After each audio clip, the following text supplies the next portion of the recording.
Mis amados en el Señor, Dios nos bendiga. Seguimos con la 10ª parte del tema que estamos hablando, del juicio de Dios. La Biblia dice en la primera carta a los Corintios, capítulo 15, versículo 27, porque todas las cosas las sujetó debajo de sus pies.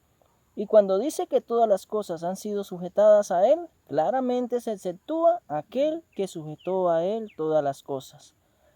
Porque como Él mismo, testimonio de Jesús, Él vino a hacer la voluntad de su Padre. Y en Juan capítulo 6, versículo 38 dice que Él vino a hacer la voluntad del Padre. Ahora recordemos lo que dijo el apóstol Pablo en la segunda carta a los Corintios capítulo 5, versículo 10. Porque es necesario, o para que me entienda, obligatorio, para que todos nosotros comparezcamos ante el tribunal de Cristo. Es decir, le daremos la cara a Dios, porque sus leyes son de Él, y de acuerdo a esas leyes, cada uno reciba según lo que haya hecho mientras estuvo en el cuerpo, sea bueno o sea malo. Cumplido el tiempo, el Señor Jesucristo, el Hijo de Dios, será el Rey y el juez designado por Jehová al Dios el Padre, para dar la vida eterna para los que hicieron la voluntad del Padre, del juez y del Rey universal. Preste atención. El Rey universal y absoluto es el Padre Jehová, pero ha designado a su Hijo para que juzgue como Rey y juez, porque Dios hará un juicio a través de Jesucristo, su Hijo unigénito y primogénito. La Biblia no se contradice. La designación de Cristo como Rey, ¿por qué se hace? Si Dios es el Rey universal, ¿por qué necesita otro Rey? De hecho, la Biblia dice de que Dios no tiene competencia y no las acepta. Dios es un Dios celoso. Dios no comparte su gloria con nadie, porque nadie es como Él.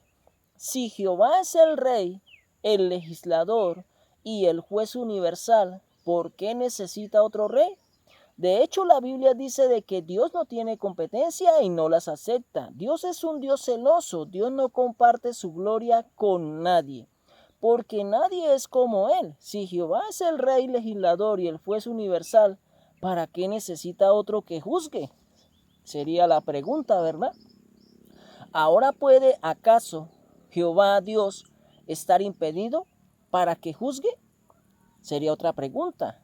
Y una de las cosas que sucedieron fue que el enemigo Satanás puso en tela de juicio la legislación y el juicio de Dios. Es decir, cuestionó a Dios como juez, cuestionó a Dios como rey, como juez y como gobernante.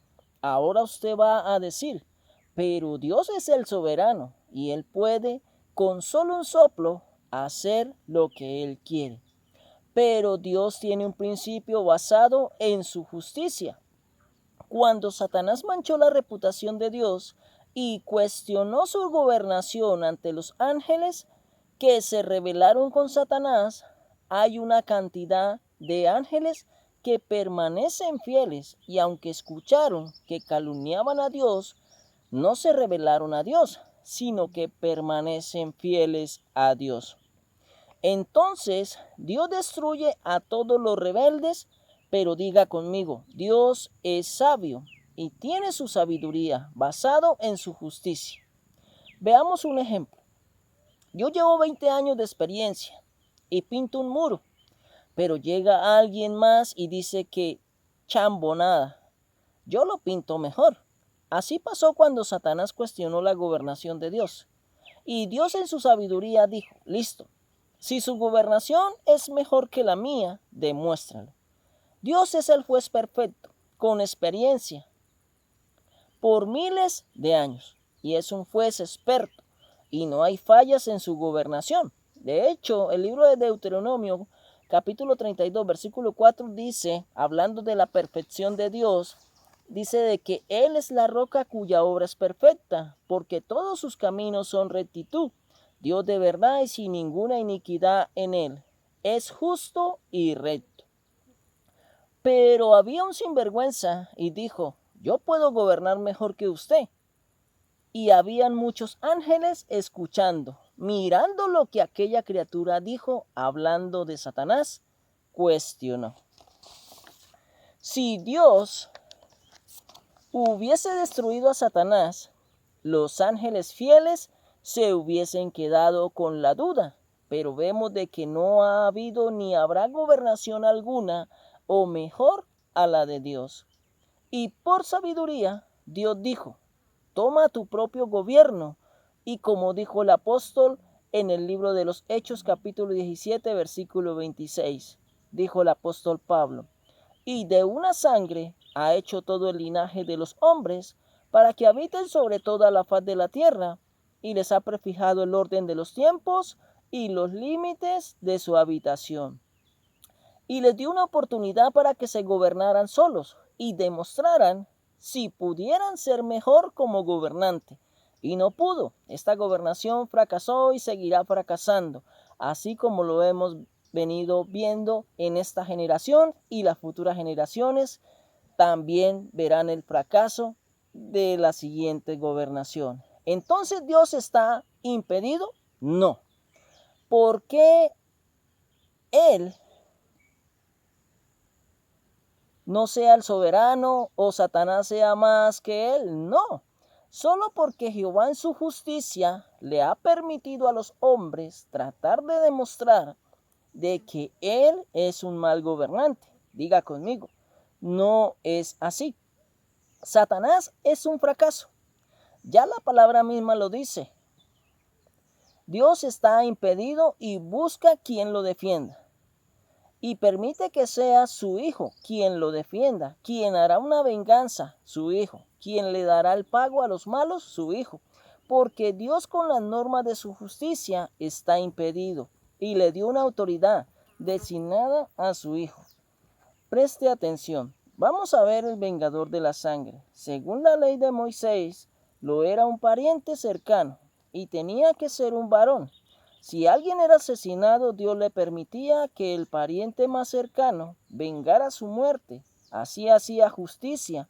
Pero si el homicida lo era sin culpa, sin intención, por accidente, había refugios para que se guardase allí.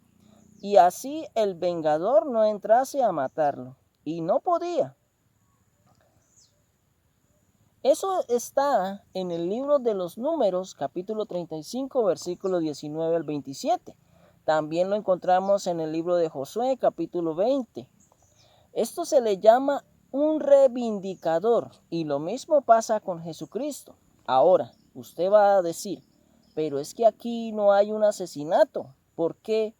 Aquí nadie mató a Dios, por así decirlo, como una analogía. De hecho, la Biblia dice de que Dios es eterno y no puede morir. Pero este suceso nos muestra de que a Dios se le pisoteó su honra, se le calumnió y se le manchó su buen nombre como gobernante, como juez, como legislador. Dios está impedido, ¿por qué? Por medio de su justicia. Y por eso Dios le dijo a su hijo, yo no puedo hacer eso, pero tú eres el vengador. Y tú vas a hacer juicio por mí y vas a limpiar mi nombre. La palabra reivindicar quiere devolverle el honor, la reputación, la posición en la cual se le ha quitado. Levantar a la posición que se le ha hecho caer. Porque Satanás le quitó a Dios injustamente, pero Jesucristo juzgará y recuperará las cosas que injustamente se le quitaron a Dios. En hebreo la palabra reivindicar significa recuperar, reclamar, honrar o redimir. En el libro de Números, capítulo 35, versículo 19 dice, el vengador de la sangre dará muerte al homicida, hará venganza contra aquel que le quitó su ser querido.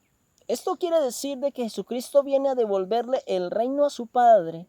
Jesucristo destruirá a aquellos que se oponen al reino de Dios. Por eso la Biblia dice en el Salmo 110, versículo 1, siéntate a mi diestra hasta que ponga a tus enemigos por estrado de tus pies.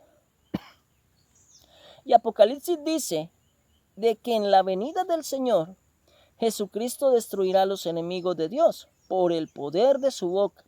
Apocalipsis capítulo 19, versículo 15 dice, de su boca sale una espada aguda para herir con ella a las naciones y limpiar el nombre de Dios. Y por esta razón, Dios le asignó un reino, una autoridad y una posición de juez para que en su nombre Jesucristo juzgue a las naciones y a la humanidad. Y entonces el Señor Jesucristo no recibe una autoridad y un poder porque sí. Jesucristo recibe una autoridad y un poder porque Dios su Padre Jehová no puede llevarlo a cabo. Dios da un tiempo en su sabiduría para que quede demostrado de que no hay otra gobernación como la de Él. Alabado sea el nombre de nuestro amado Jehová, el Dios Todopoderoso, que es el único gobernante perfecto, justo y bueno, el único que tiene derecho de gobernar sobre todo lo que existe. Que la palabra de Dios corra y sea glorificada.